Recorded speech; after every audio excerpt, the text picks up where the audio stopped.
What is up, everybody? My name is Mike Brown, aka Review King MB, and I just got done watching a movie that I wish I'd seen a little sooner, like before I made my top 10 best movies of 2020, because, wow, I was pleasantly surprised. I really enjoyed Enola Holmes. Enola Holmes obviously came out in 2020. It was directed by Harry Brad Beer. I'm not sure if this was supposed to come out in theaters or if this was always going to be a Netflix film. In any event, it stars Millie Bobby Brown, who some people might know from Stranger Things as Eleven, but I feel like at this point she's getting her name out there and she's probably going to be known just as Millie Bobby Brown. That's how famous she's getting, and she's quite good in this movie as Enola Holmes. She's the youngest sister of Sherlock Holmes, and you think, wow, Sherlock Holmes, the greatest detective in the world, super smart, barely any convenience when it comes to the things that he has to solve, the things that he has to find and figure out. But she's proven to be almost as smart, if not his equal. I think, like I said, I already enjoyed this movie. I already said that. I'll say that Millie Bobby Brown was a nice, fresh, pleasant surprise as far as being somebody that carried this role, that had that personality that was fun to watch. The whole back and forth of her talking to the camera, breaking the fourth wall. I know that that's something that maybe can be considered as a cheat in order to make us feel close to the main character, but hell, it worked. It worked with here. I instantly felt connected with her. I instantly felt like I knew what she was thinking because she was telling me, yeah, but also there was moments where it's not even her talking. Something would happen and she would just look over to the camera and be like, really? Like, just her face. She was very good at all of that, and so I really enjoyed her. Helena Bonham Carter plays her mother. They're very close at the very beginning, and then all of a sudden, poof, she's gone. And Millie Bobby Brown has to figure out where she is, why did she leave, is she okay? That's really what makes the main plot jump off, is all of that. Henry Cavill plays her older brother, Sherlock Holmes. And Henry Cavill, he's Superman, the Man of Steel. So it was quite weird to have me think of him as a Sherlock Holmes. It wasn't like he was bad. He was actually quite good. It's just I'm desperate to see him play Superman again. I want to see him play Superman again. So every time I see him, I just kind of go like, man, be Superman.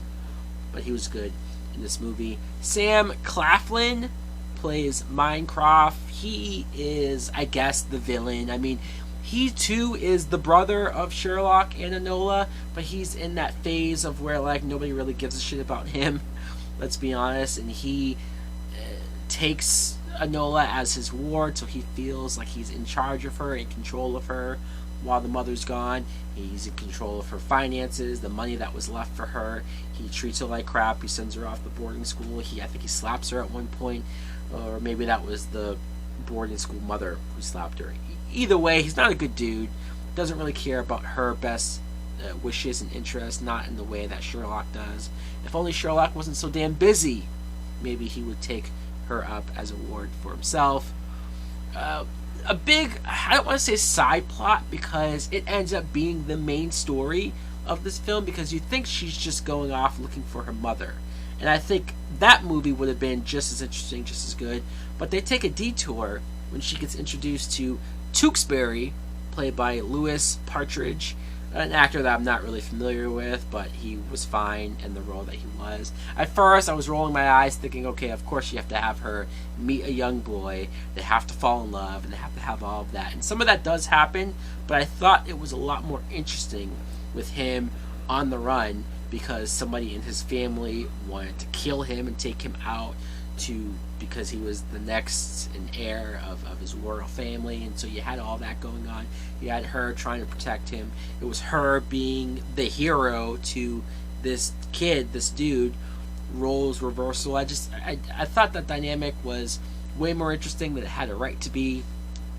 And Bern Gorman plays Lathorn. He's like the hitman type, the guy who's really going after them. There's a couple of fight scenes between them that I thought was very cool. Very interesting. So yes, overall, I really enjoyed Enola Holmes. I was not expecting to like it as much as I did. I thought it would be good, but man, this definitely would have been in my top 10 list. I'm sad I couldn't be able to put it there. I would give this movie, I'll give it a full price. And I can't find a whole lot of things to say that are negative about it, so why not? Anyways, guys, let me know in the comments below if you too have seen Enola Holmes. Did you like it as much as I did? Or if you didn't watch it, if you didn't think it would be good, hopefully my review helped sway you. Maybe you give it a chance. Thanks for watching. Like, comment, subscribe. Later! Heat in my vein like vernacular. Cook up the beat with a spatula. Y'all are not ready for action. I'm smoking these rappers and feeling spectacular. Making a killing like massacre. Watch out, I'm whipping my wrist. Right on my city, been pissed, but I show them love. I'm not the one that's at risk. My homie told me that when people rise up against you, it's a sign of your destiny real. Fake ones been hating cause they know that one day you're making it. Jealousy's all they can feel. Plugging the full.